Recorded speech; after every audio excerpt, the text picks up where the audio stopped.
Hello, everybody. Good morning. Welcome back to Light the World with Scripture with me as your host, Sophia Burke. I just want to tell you guys that I am just so blessed. I'm blessed to have people in my life who are excited to be in my life. I'm excited to have grown into a human being that has a true support system, that has people who want to spiritually grow and want to personally grow and just grow in all the areas that they possibly can and uplift each other.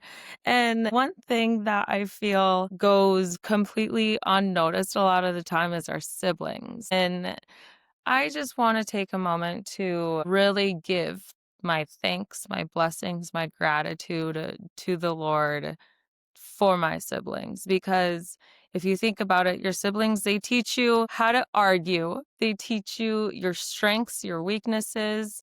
Thank God my siblings taught me how to be resilient, they taught me everything. I have learned I don't give enough credit to my siblings for what they've done for me in my life. My siblings are a godsend, and we argue like cats and dogs, but eventually we are amazingly best friends. And if you really think about it, your siblings go through everything with you. They're there from the good times, the bad times. They see you through every phase of your life, and they see the worst parts of you. They see the good parts of you. They see the transitions of your life. They see every aspect that no one else sees. They know things that your parents don't know, maybe.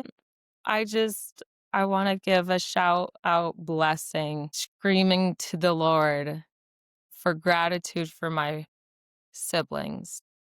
I don't think we pause and reflect enough to give gratitude for the simple things. And that alone, um, if it wasn't for my siblings, I would not be part of what I'm able to do today because of them and what they've taught me and how they've impacted me. And I don't know if they listen to my videos, but if my siblings do listen to these, I am globally telling the world that I love you. And I will shout it from the mountaintops that I love my siblings, because I do. And they're amazing people.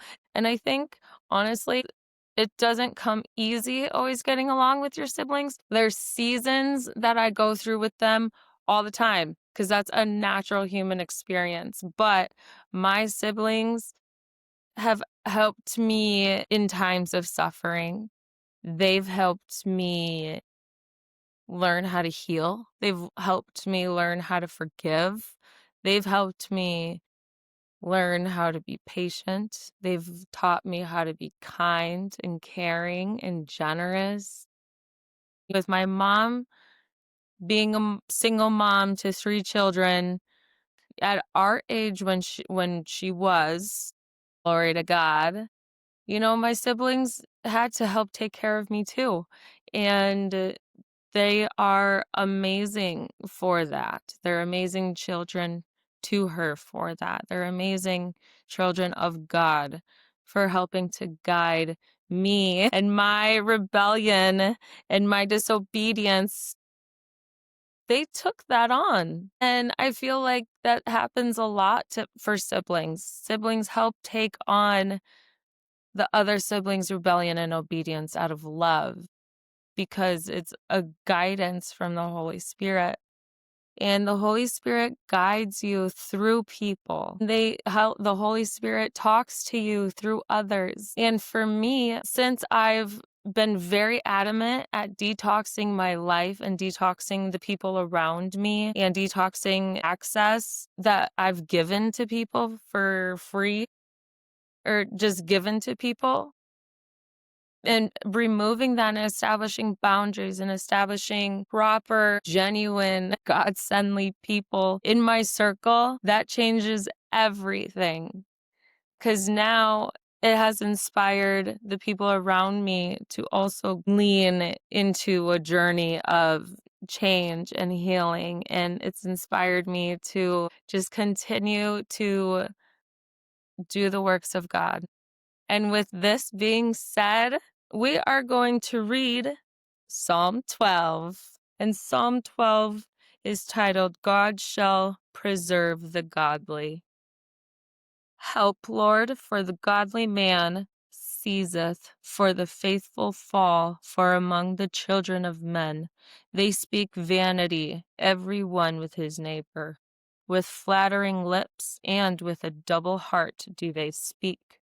The Lord shall cut off all flattering lips and the tongue that speaketh proud things.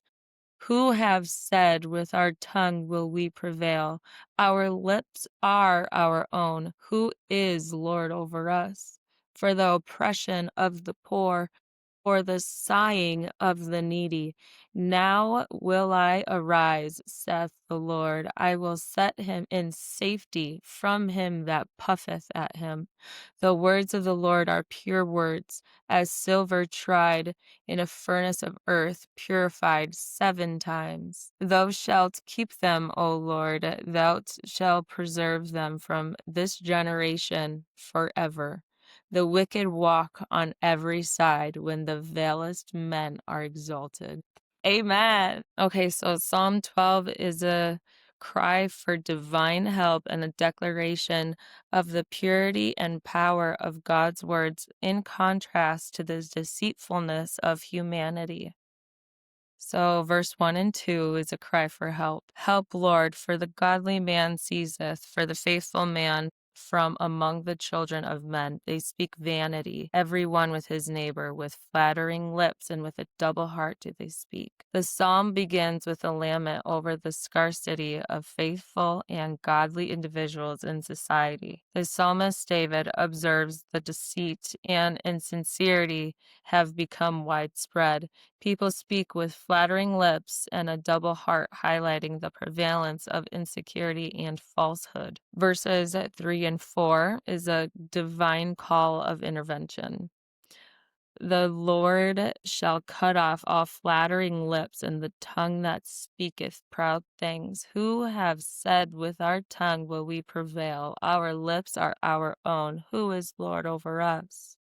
Here, David seeks divine action against those who use their words deceitfully and arrogantly. These individuals boast of their independence and power, believing they are accountable to no one, not even God. The psalmist calls upon the Lord to silence their prideful speech. That's so good. Verse 5, God's promise of protection. For the oppression of the poor, for the sighing of the needy. Now will I arise, said the Lord. I will set him in safety from him that puffeth at him. God responds to the flight of the oppressed and the needy. He promises to arise and provide safety for those who are vulnerable, countering the arrogance of the wicked. This verse reflects God's compassion and justice, assuring that he will intervene in times of distress. Verse 6 is the purity of God's words.